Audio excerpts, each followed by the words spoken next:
Hilchos Yibum Vachalitzah Perek Revi'i. The laws of Yibum, levirate marriage, and Chalitzah procedure, chapter 4. The basic scenario of Yibum, let's remind ourselves, is if a person dies childless, his wife must marry the brother-in-law, the brother of the deceased husband. She's supposed to marry him.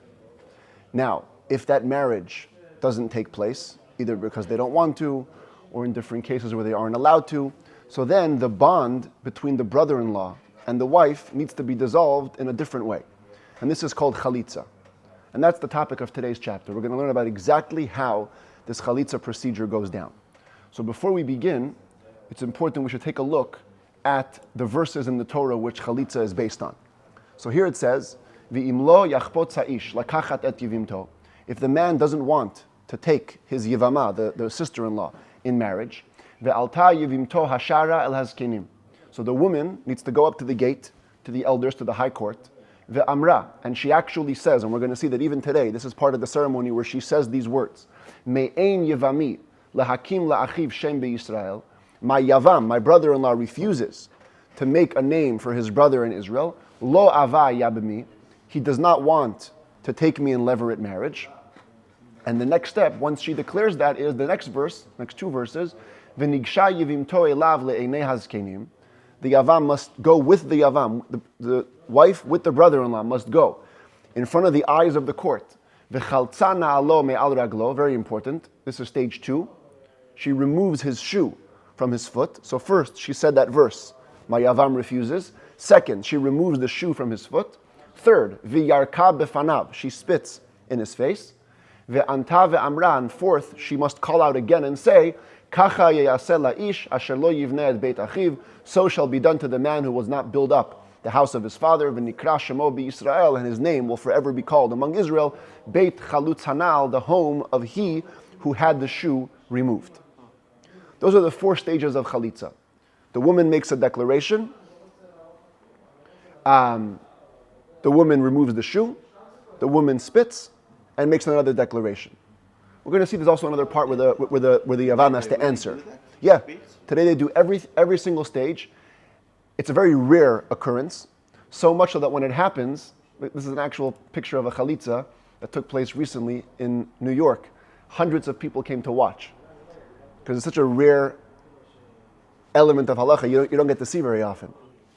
So they had schools were canceled that day, the yeshivas, they all came to watch this Chalitzah. So up there in the front of the room, you have the husband, you have the brother-in-law, the wife, and the court, and they're directing her step by step what to do. We'll see some videos actually today from this. So you can actually see a Chalitzah in action. Okay? What happens if they say we don't want anyone there? No, then of course you can do it in private. No, they ask, obviously. This Yavam and Yavama gave permission, so Jews can learn Torah and figure out how to do it. So, without further ado, let's learn inside, and we'll go step by step, and we'll see how this is done. Halacha Aleph, Ketzad Mitzvahs Chalitzah. How exactly is the mitzvah of Chalitzah, removing the shoe, performed? Hayavama hoileches achar hayavam b'makom shehu sham.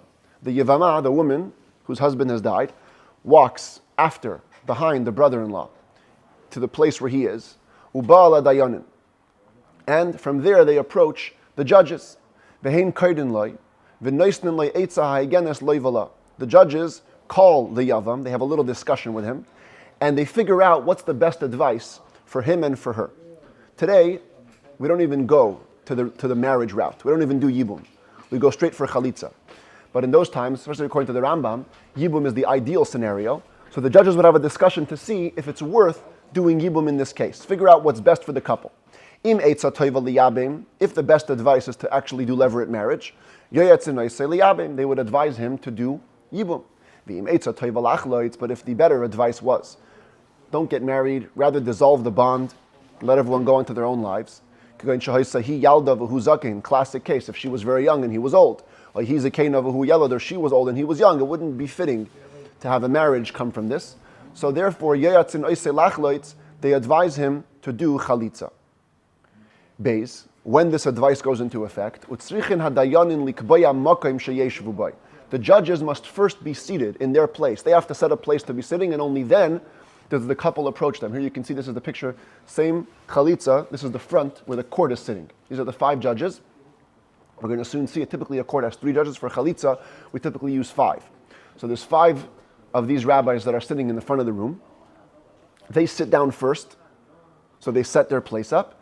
The achar kach tachalitz sham bifneim, and only then does the woman go ahead and do the Chalitzah ceremony in front of them, as we'll soon describe all the steps to this. Shenemar, as it says, and we saw that in the verse that we quoted before, it's here in the red, the olsa yivimtai hashara elas kenim legomer. The yivama, the woman, needs to go up to the gate to the elders, which implies that they're already sitting there from before. Lo yanoyadu v'lo kavu makayim, if they hadn't met in advance, they hadn't set up their station, their place, ela nikru nikrai, they simply chanced, happened to be sitting together.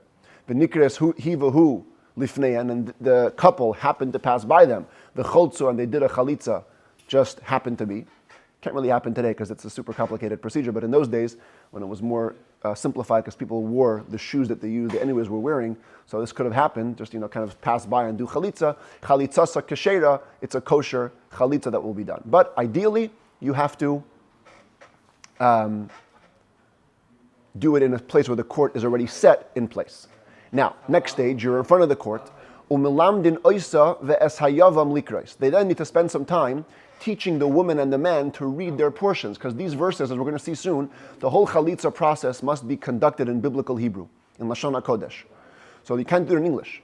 So the woman and the man have to say the verses, the actual words from the Torah. The woman has to say all this in blue, and then we're going to soon see that the man also has a part. He has to say 3 words, and then the woman has to say all of the pink over here as well. So she and he have to learn how to read a little bit, ad shehu v'hi yiyu regilin, until he and her will both be familiar with the text. V'tiya yechayla likrais, a special rule, she has to be able to read the words loy ava, he does not desire, b'neshima achas, in one breath. V'achar kach toimar yabemi, and then say, to take me in levirate marriage. See the last words here? Lo ava yabemi. He does not, literally it means he does not want to take me in marriage. But if you read in Hebrew and you put the comma after the word lo, if you say lo, no, avayabmi, that could sound like he wants to take me in marriage. So we must teach the woman to say those 2 words, lo ava, in one breath. As a matter of fact, today, the courts will tell the woman to say all 3 words in one breath. You know, why don't we show this video right now? Here you can see an actual Chalitzah taking place in Brooklyn. Different couple here.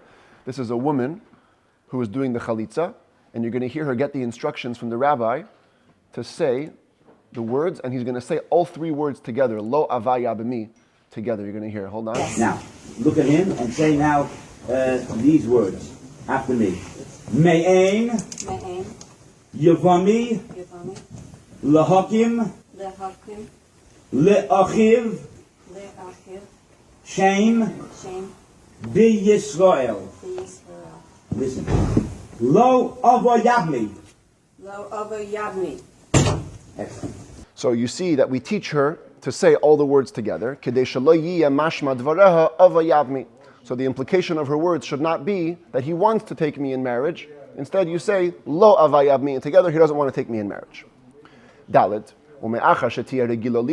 Once she is comfortable with the reading, even if in the end she doesn't say it in one breath, we're not particular about that, as long as she knows how to read it in the ideal way.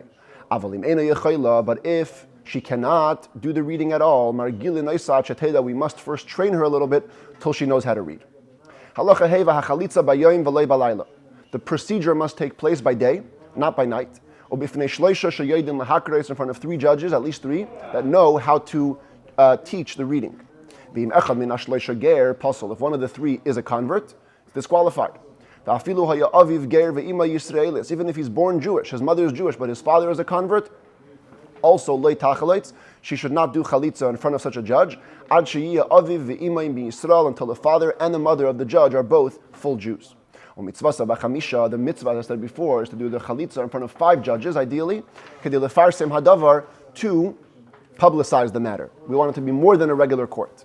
Now, the additional 2 judges could even be ignoramuses. As long as you have 3 major judges and 2 more accompany people, that's okay. Halacha Vav, let's get to the actual meat and potatoes. Keitzad chiltzin. How do you go about doing the Chalitzah procedure? So you've read the first verse. Now it's time to actually remove the shoe. So the shoe is very particular, and I had a video here that I want to show you. where you can actually see how the shoe is made. This is a minnow, known otherwise in English as the Chalitzah shoe. It's not 100% a shoe. It's really a cross between the ancient minnow and the ancient sandal. Chazal preferred that Chalitzah should be done with a sandal, but the Rishonim say we don't know what a sandal looks like, so therefore we have to use a minnow. But you know that Chazal gives certain descriptions of a sandal, so we try to incorporate those things into the minnow that we use for Chalitzah. I'll give an example. The top of the shoe obviously has to be soft because it has to be able to go around the leg. The foot has to be able to fit into it. You have to be able to walk with it. But the bottom is designed to be stiff. So the Chalitzah shoe has a stiff bottom. Another aspect of the Chalitzah shoe, which is based on the sandal, is the exterior stitching. The sandal of Chazal, the stitching, wherever stitching was there, was on the outside of it. And therefore, on the minnow used for Chalitzah, the stitching also is on the exterior. The shoe has these buttons called krosim or chamarta in the Gemara language. These are buttons made of leather, and these hold the shoe onto the person's foot. In addition to that, we have the straps. One reason is to make it more like a sandal, and the other reason the Gemara says is because you want it to be a chalitzah mal yasa. It should be a good chalitzah. She should pull off. It should be very clear that she's pulling off the shoe. So if the shoe is small and easy to get off, and she just touches it and it comes right off, like some people's slip-ons, the loafers, those things that they just slide right off, and you can basically pull your foot out of it. So that wouldn't be a chalitzah mal yasa. So we secure the shoe to the chalitzah's foot very well. We have a snug fit, there are buttons holding it on, and straps. Other features of this shoe are the cutouts in the back, so that when we put the straps onto we tie the straps on, they should come in direct contact with the leg. There were different minhagim how it was done.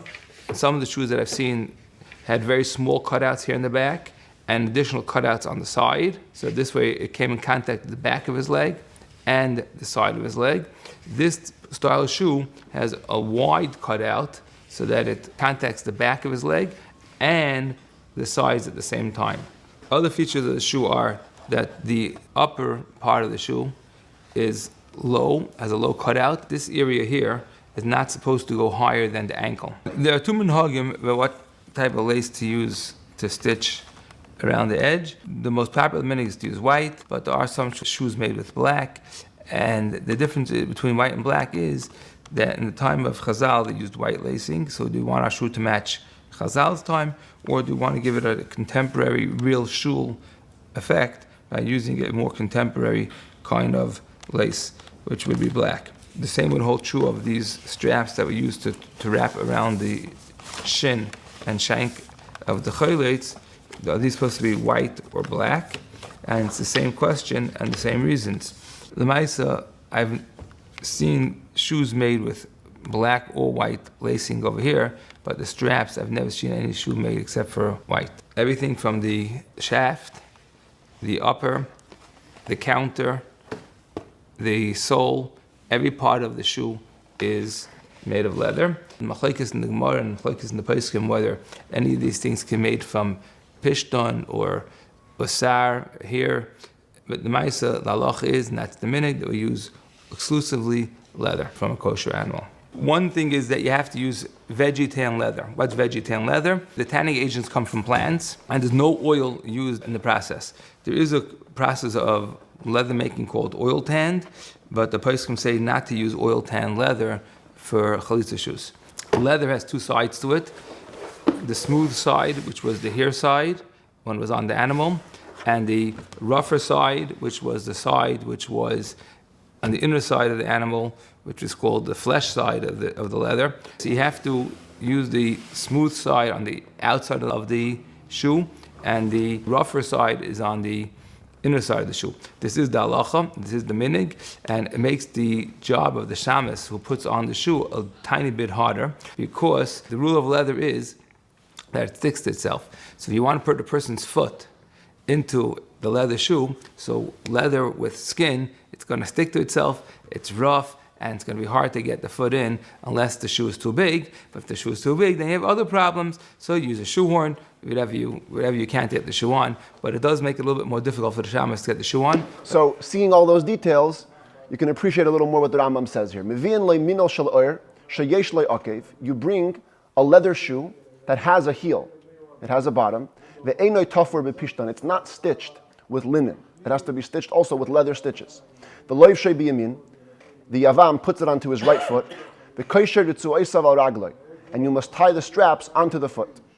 Then he and she both stand in front of the court. And the court will read off to the woman in Hebrew, those words here in blue. Where's my screen here? This end of the verse here. And then, then they would have the man read 3 words that says, I do not desire to take her. Then he must stick his foot to the ground, because the woman has to do all the removing. The husband, this Yavam, cannot help at all in the process. So he has to put his foot down on the ground firmly, and then she must sit down. The Rambam is of the opinion the woman has to do this sitting. The Shulchan Aruch rules that she has to be standing. So today what they do is they have the woman still standing, but bending down. So she doesn't sit, she doesn't stand fully, but either way, she stretches forth her hand in front of the court, and undoes the straps of the shoe from his foot. It has to be only with one hand. Today the court actually makes the woman put the other hand behind her back. So she's only using one hand. Why? If she's a righty, it's a right hand. If lefty, it's a left hand. So it doesn't assist at all? Yeah. So there's no, it's fully, this is removing it with just one hand. Vachalitzahs haminol, she removes the shoe, and then throws it to the ground. Today the courts actually tell her to throw it far into the outfield. Again, it's a shame we don't have a volume here, but you can see this woman here. This is another woman doing Chalitzah. No, give her in your right hand, right? Fold it up and pitch it out to the outfield. Your right hand. Right hand, all the way out, above, all the way out, as far as you can.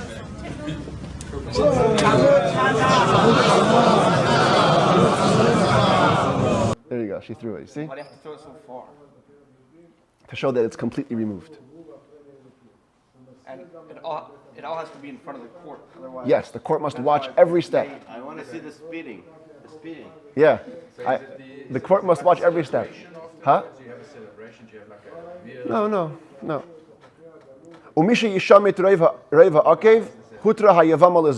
The moment most of the heel has been removed, that's the moment she becomes permitted to marry anybody else. But that's only one stage of the process, the Chalitzah, the actual removal. Next, we saw in the verse, what does it say after Vachalitzah na'alo mi'al raglo? It says v'yarka b'fanav, she must spit in front of him.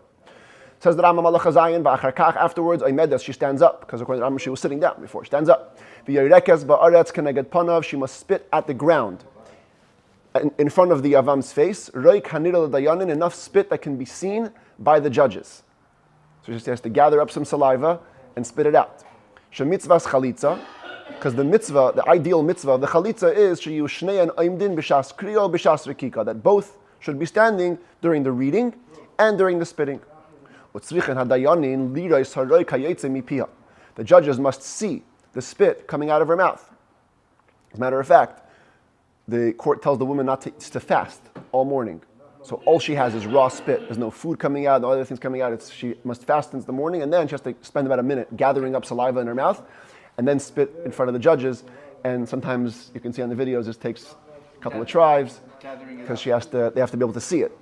But usually second, third try it works. From when it leaves her mouth until the floor. Yes.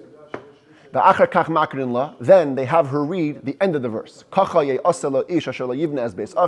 So shall be done to the man who doesn't build the house of his brother. And let his name be called in Israel the house of he who had his shoe removed. Everything must be recited in biblical Hebrew. Because it says kacha, like this, which means balashon hazeh in this language. Anybody sitting around.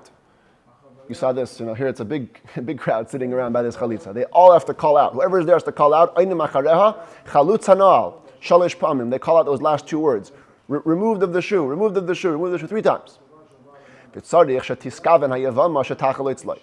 During the process, the woman has to have in mind, it's like doing a mitzvah with proper intent. She has to have the intent that she's doing chalitzah for the yavam. He also has to have the right intent that he's doing chalitzah for her.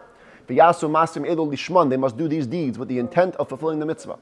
The hasuma in a blind brother-in-law cannot do chalitzah shenemar because it says v'yarka b'fanav, she must spit in his face, whereas this person cannot see the spit. So, taking all the details into account, the Rambam summarizes. Halacha test. Nimtza seder chalitza kachu. It turns out the order of chalitza goes like this. Kaira hitchila. She first reads the verse. Me'ein yavami lahakim la'achiv shem b'Yisrael le'ava yabami. My yavam does not want to put up a name for his brother in Israel. He doesn't want to marry me. Then he responds and says, Lo chafatzti lekachta. I do not want to take her.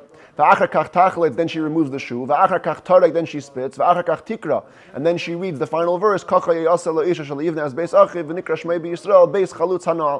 So, if we can put this into emojis, this is how it would be. Okay? Reading, going left to right over here. This is number one, the ideal way. Reading, removing, spitting, reading. Okay, she says a verse, removes the shoe, spits, and says again. Now that Rambam's going to go into another whole bunch of variations, what's kosher and what's not. Says the Rambam Halacha Yud ve'ein haseder ma'akev. The order is not essential. Ella im loy kara batchila lohi v'lohu. Let's say nobody read in the beginning, not she or he. So that's number two. You see, there's an X on the first reading. All they did was just removed, spit, and read at the end. Oy sherakaka va'achar kachalza. Or she did the whole thing, but she mixed up the order. She spat before she removed the shoe. That's number three. See, she read, spat, removed, and then read. Or she read and then she spat. And here the commentaries explain that this is a switching of the last two readings. So she read the first part, good. She removed the shoe. Then she read the end of the verse, and then she spat.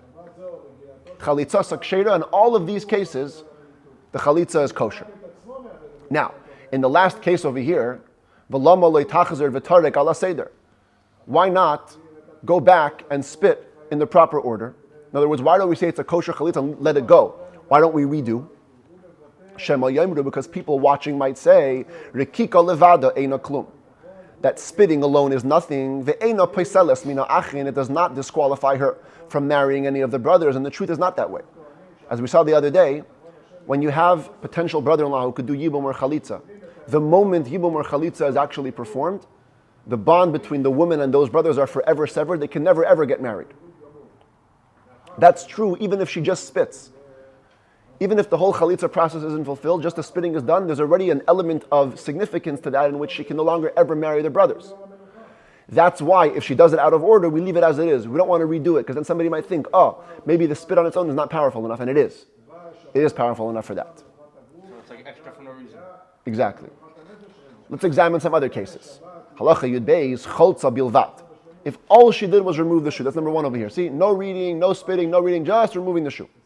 V'loi kara, v'loi rakaka, she didn't reach, it didn't spit. Chalitzah sakshera, it's a kosher chalitzah, because she did the chalitzah, the removal.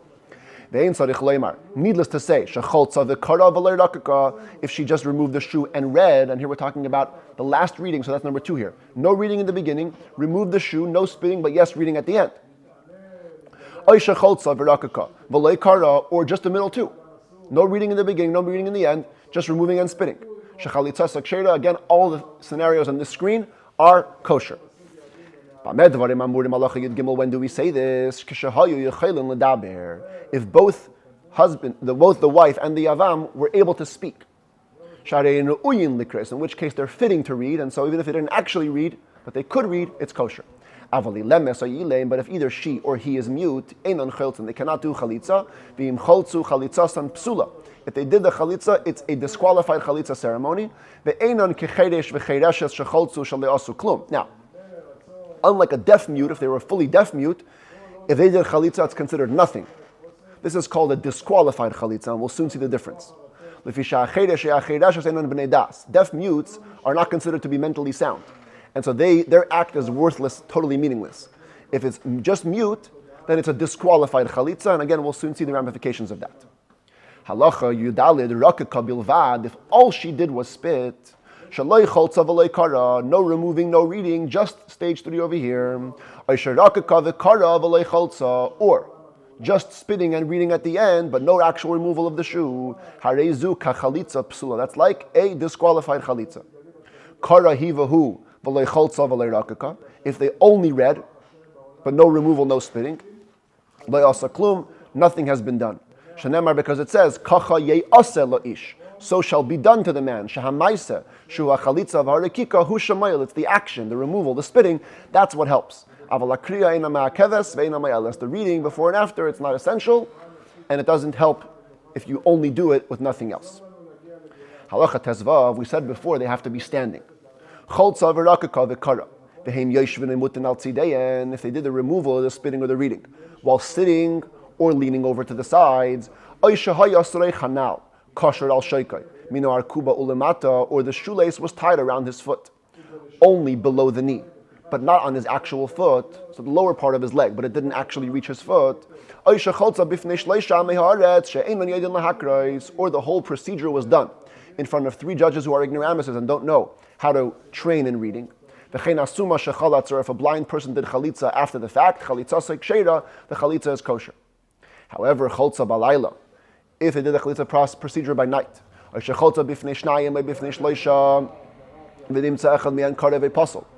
they did the chalitzah only in front of 2 judges, or even if it was 3, but one of them was a relative or disqualified judge, or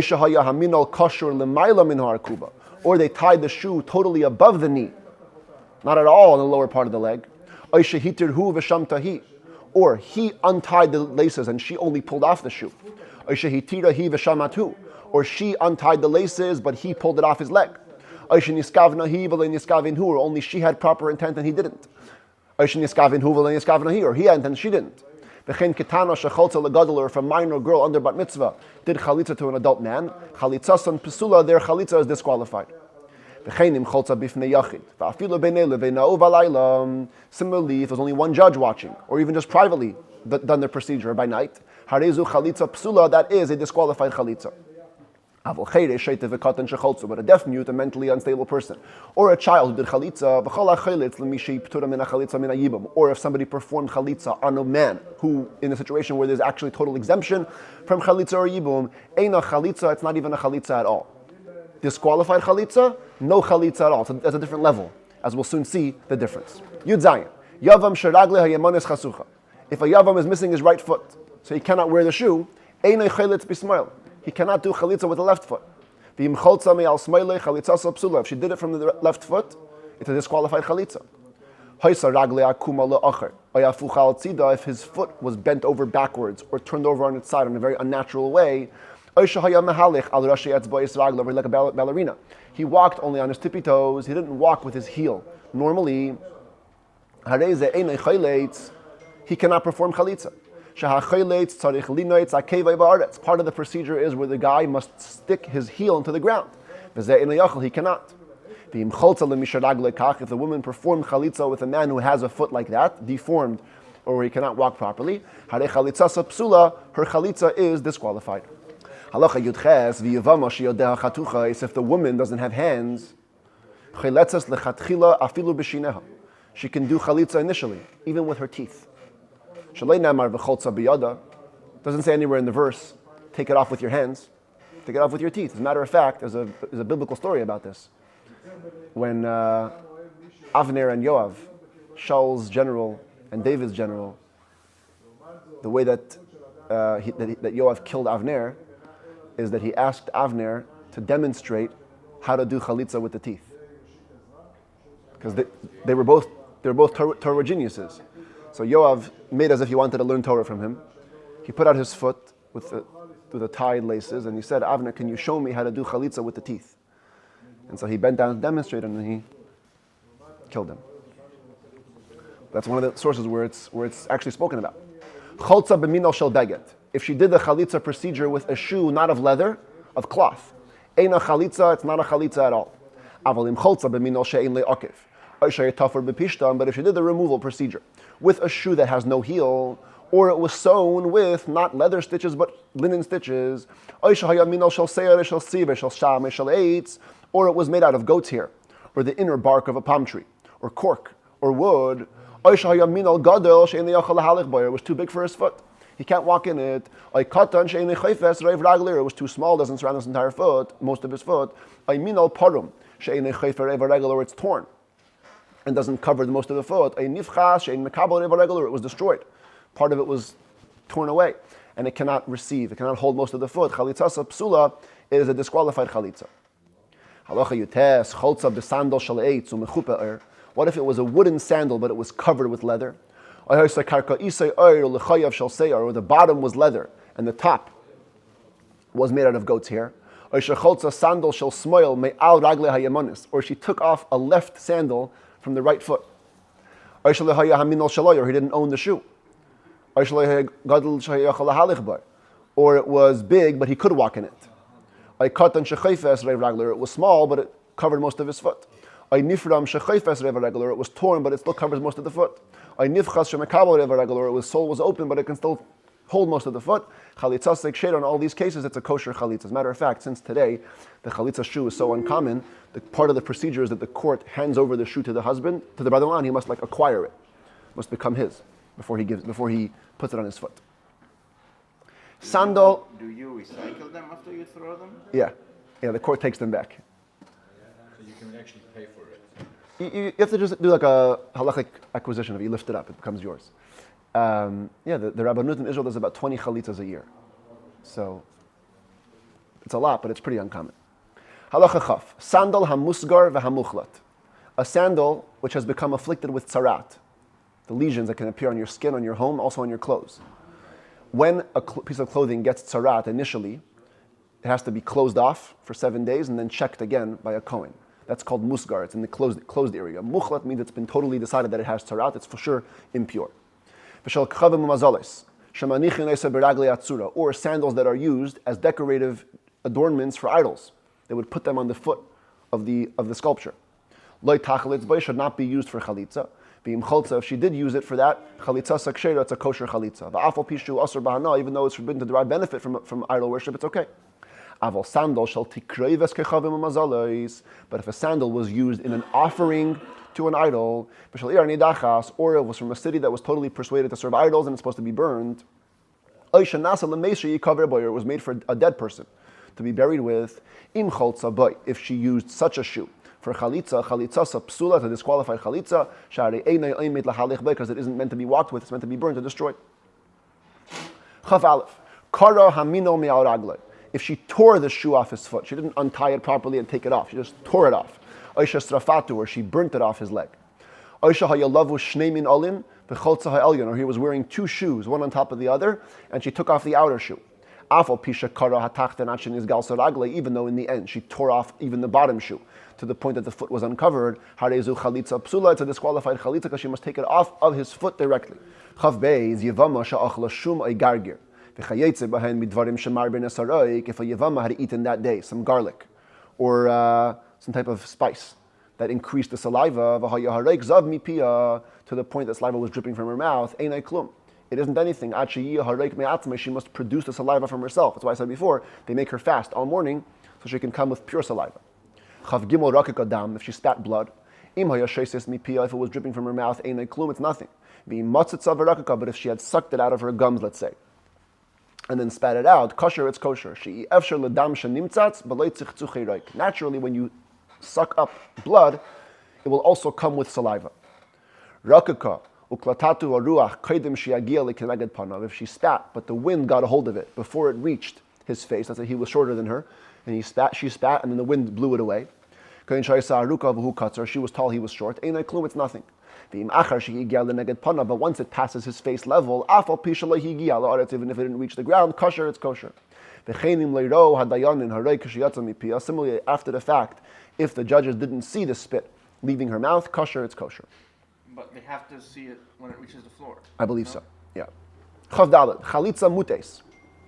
A mistaken chalitzah performed under mistaken premises. Psula, disqualified. Keita, what does that mean? Let's say they told the man, Chalitzah uvekachat koinsa. Do chalitza, that's how you'll be able to marry her. Which is the opposite is true. They told him, Chalitzah shezu mitzvahi ve'ena mafsadas alacha klum. Do the chalitza, it's a mitzvah. She won't be losing anything. You won't be losing anything through that. V'im tirtza achar kach liyabim tiyabim. If you're going to want to do Yibum afterwards, it's okay, which of course is untrue.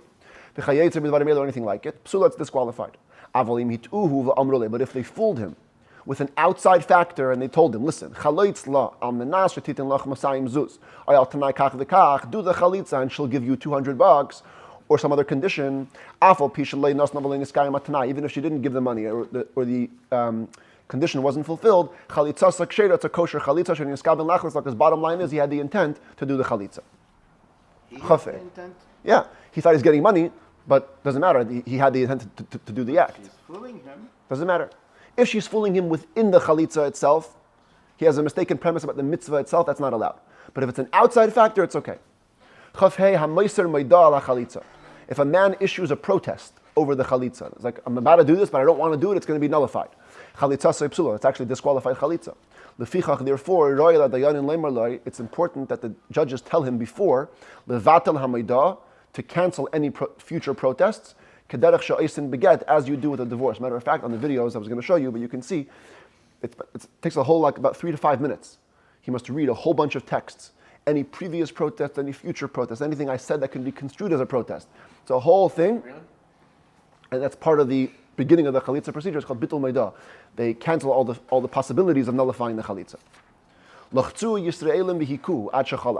If Jews pressured him, hit him, till he did Chalitzah. Im kadin asu, if they were forcing a lawful Chalitzah, Chalitzahs kshera, it's kosher.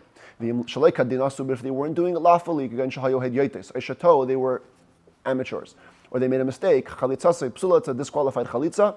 V'im ha'akum ansuhu, me'atzman, if Gentiles forced him of their own volition, im ha'yahadin noisin sheyachlitz, if the law determined that he should do Chalitzah psula, it's a disqualified Chalitzah.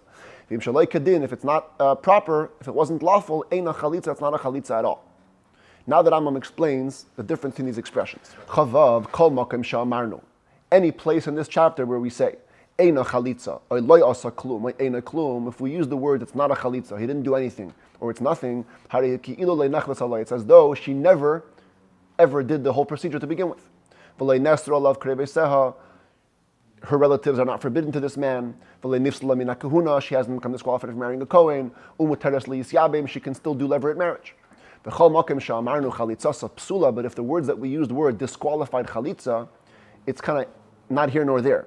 Nesru alav kreveseha, he becomes forbidden to her relatives. V'nifsala min hakahuna, she becomes prohibited to marry a Cohen. V'nesra ala achin, she can no longer marry any of the brothers. If there's any more brothers here, and they do a disqualified chalitza, she cannot marry them. Ve'ena misya bemes, she cannot do levirate marriage at all. Ve'ena muteres li'nasi lazar acha tachlit chalitza kshera, and she cannot marry anybody else till they redo the chalitza in a kosher way. Chavzayin avra v'nises, if in this case she did a disqualified chalitza and got married, you can redo the chalitza even while she's married to the second husband. We don't force her out of his hand. Let's say it was a very close family, okay? She had grown up. What happened to the kids in this case? Kosher kids. Yeah. Let's say she had grown up with these brothers here. So people mamish think that they're like their sisters, you know? They're siblings. Brother and sister. If the husband dies, she can marry one of these brothers. We don't have to worry that perhaps one of them did a chalitza and thereby disqualified her on them. But if we see her removing the shoe of one of them, she becomes disqualified from marrying any of them. Maybe she had in mind to do a chalitza, but they have to do a redo kosher chalitza to let her be married to somebody else.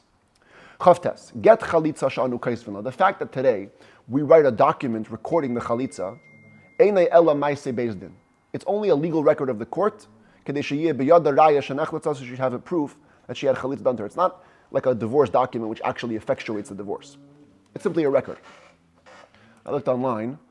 This is a chalitza document from 1805. Now this is not actually a chalitza record. This is actually a fascinating case. They had 3 brothers, like a prenup. They had 3 brothers sign the document that if their brother will die childless, they commit to doing chalitza. And it stands. It's an interesting document. I mean, it stands without their document. I know, but I'm saying, let's say the brothers can run away or not want to do it, so it's a commitment from before the marriage, you're going to do chalitza. Can you do it How do you mean? Before he gets married, say, I'm not going to do Chalitzah. I don't want to ever marry his wife if my brother. No, marry is Yibum. That's for sure not. No one's getting married. I'm saying just do the shoe procedure. Judges cannot oversee a Chalitzah unless they know the identity of both people involved. Therefore, if somebody watches a Chalitzah procedure from far, let's say a guy part of the audience, right? This picture that we saw again, just show it again here. Hundreds of yeshiva students watching the Chalitzah ceremony. So one of these guys, if they watch the Chalitzah, kaisvin laget Chalitzah, they can write the document, even if they don't know that it's a daughter of so-and-so, the wife of so-and-so, or that the guy that did the Chalitzah was the brother. Because if you watched a kosher ceremony, you have to assume that the judges know them. Because the judges that she did the Chalitzah in front of surely knew who she was, and only then allowed the Chalitzah to go forward. So if you're a spectator, you can write the document. The following is the text of the Chalitzah document, which we use today, customarily used by Jewish people. Lamed. B'yom Pleni, on this day, kach v'kach liyerach Pleni, this date of this month, shnas kach v'kach librias alma, this year of the creation of the world, l'minyana de regilna l'mimnei bei, b'makom Pleni, using the count that we're used to counting in this place. Anachna dayani, us judges, the miktsasana chasim l'tata, who part of us sign below, because they have 5 judges and only 3 sign. We were sitting, a group of 3 together in the court. And before us came this woman, so-and-so, daughter of so-and-so, the widow of so-and-so, as well as another man came before us, whose name is so-and-so, son of so-and-so. And so said this woman to us. This man standing in front of you was the brother of my husband, paternally. They shared a father. I was married to him. And he died. It's an expression that you use. He left life to the rabbis and all of Israel. In other words, he left everybody alive. But a son or a daughter to inherit him and to continue his name, he didn't leave. Now this man, his brother, is fit to marry me. Then the rabbi said to him, I'm sorry. She's telling the rabbis. Now rabbis tell him, if he wants to marry me, he should marry me. And if not, let him spread his right foot in front of you. Let me untie his laces from his shoe and let me spit in front of him. We, the rabbis, verified that this man is the brother of so-and-so, the dead man, paternally. And we told him as follows, if you want to marry her, take her in levirate marriage. If not, stretch out your right foot, and let this woman remove your shoe from your foot and spit in your face. Said the man to us, I do not want to marry her. Miyad, right away upon his response, we had this woman read the biblical verse, my Yavam refuses to put up a name for his brother in Israel, he doesn't want to marry me. And then to the man, we had him read the verse, I do not want to take her in marriage. He stretched out his right foot. And she removed the shoe from his foot. And she spat in front of him a spit which we saw coming out of her mouth onto the ground. Then we read her again, a biblical verse.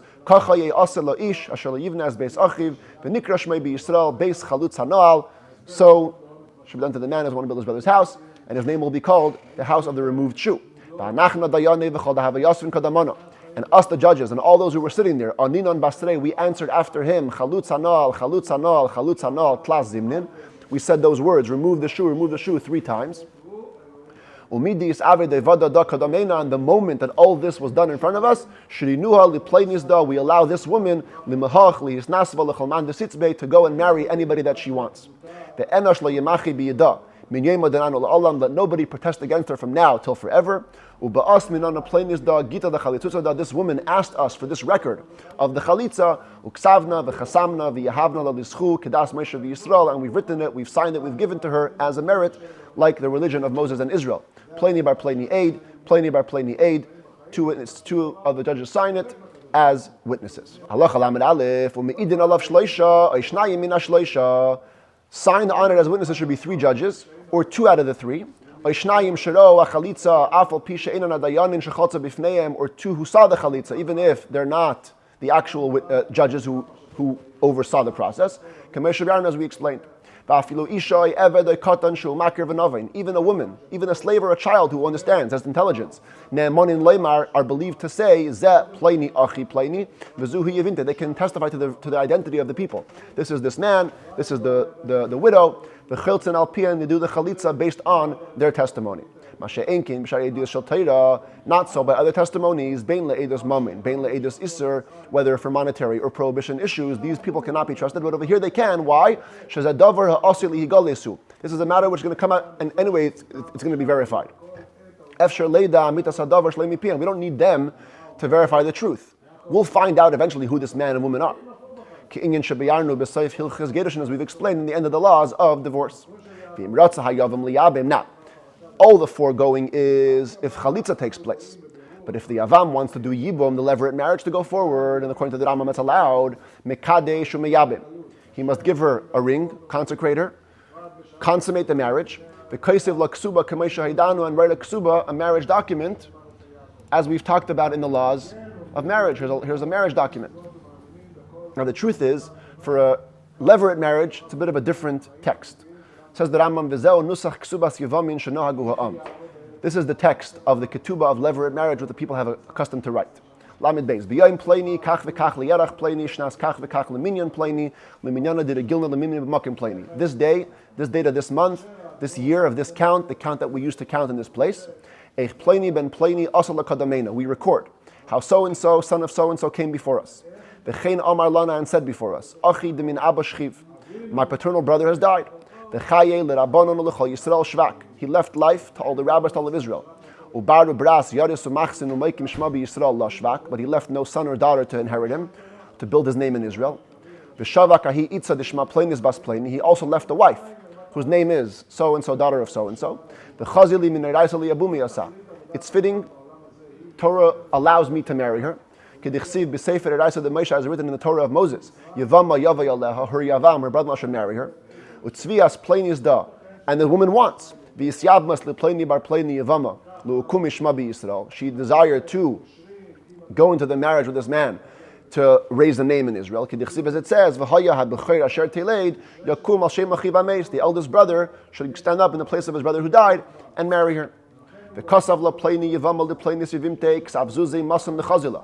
This man, before taking her in marriage, has written a promise of 200 silver coins that are fitting to her. The kasav le'bayla kadma, which were written in the marriage document that her first husband gave her, because of course at the first marriage they had a marriage document. The oisif lamidilei kach v'kach, and he also added her a certain amount of money. V'dan nedunya dahan alaslei, and then you end off like any other ketubah. If she brought in any properties to the marriage, you record all those properties. Kishar tafsei ksubais, as the ordinary text of any other ketubah. Now, the Rambam does something quite rare. Since he mentioned the text of other kesubas, he gives us now toifes haksuba, the text for a regular ketubah. We've been talking about this for chapters along in laws of marriage. The Rambam never gave us the text yet. For some reason over here in the laws of Yibum, he puts in the text for a regular ketubah. The commentators discuss why, but the bottom line is definitely here. It says the Rambam, what is the text for a regular ketubah? And most of this today, by the way, is definitely followed in Sephardic communities. Ashkenaz has a couple of variations, but the Sephardi ketubah looks pretty much like this. On this day, on this date, on this month, in this year, etc., we record the following. So-and-so the man said to so-and-so the woman, daughter of so-and-so, the virgin, the bride, be for me for a wife, like the religion of Moses and Israel. And I, with God's help, or as God's instruction says, I will work, I will honor, I will sustain. And I will feed and I will support and I will cover you. like the laws of Jewish men, the Moikrin, Umesayvrin, Vizanin, Umefarnistan, Umechasanis, Neshein, Bekushta, who honor and sustain and nurture and provide for and clothe their wives with truth.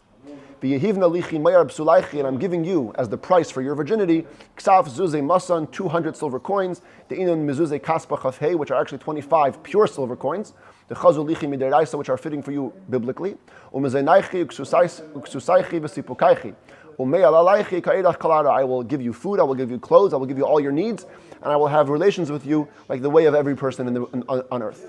Utzvias Plainis Da, this woman agreed. The Havas Leili into Liplaini Dana, she became the wife of this man.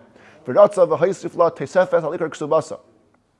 Ad mishalim kach v'kach, and this husband also agreed to add on his own commitment over the mainstay of the ketubah, so and so. V'dan nedunya dahan alas lekach v'kach, as well as she may brought into the marriage some properties, so and so. Hakol niskabel chasan zeo bali yadai, everything was received by this groom. It has come to his hand. V'nasa b'rshusai, and it became in his property. V'zakaf hakel al atzme kimilva u'reshu, and he has converted everything into a loan. In other words, now he owes, in case of divorce, all of these properties back to the wife. So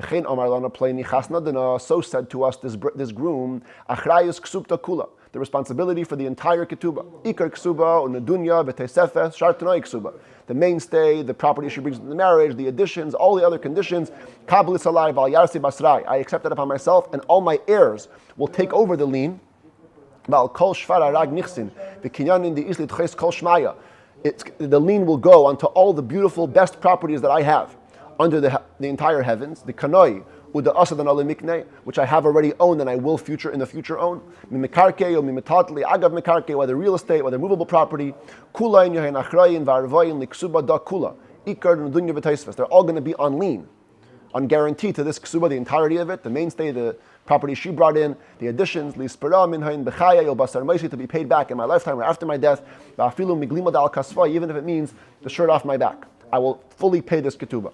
The kaninan miplei nida, mikol ma dechsiv mefarish le'ela, kinyan shalem. We've done a formal act of acquisition with this man for everything written above. A full acquisition, delaka asmachta, or delaka tefsa dishtare, not as an asmachta, which is like a facetious agreement, or a regularly written document. We gave it the strength and the severity of every other ketubah written in Israel, with the fitting strength, and as has been fixed by our rabbis. We've signed the document in the time mentioned above. The hakel, barir, v'sharir, v'kayam, everything is clear, forceful, and viable. Lamedalit, that's for a virgin, the ketubah.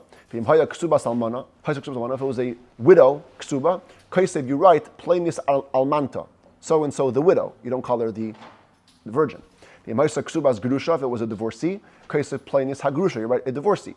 If she was captive at one point in time, so she's assumed to have had relations, kaisev, plainis hashvuya, you must write that in the record that she was captive, so no Cohen should ever end up marrying her.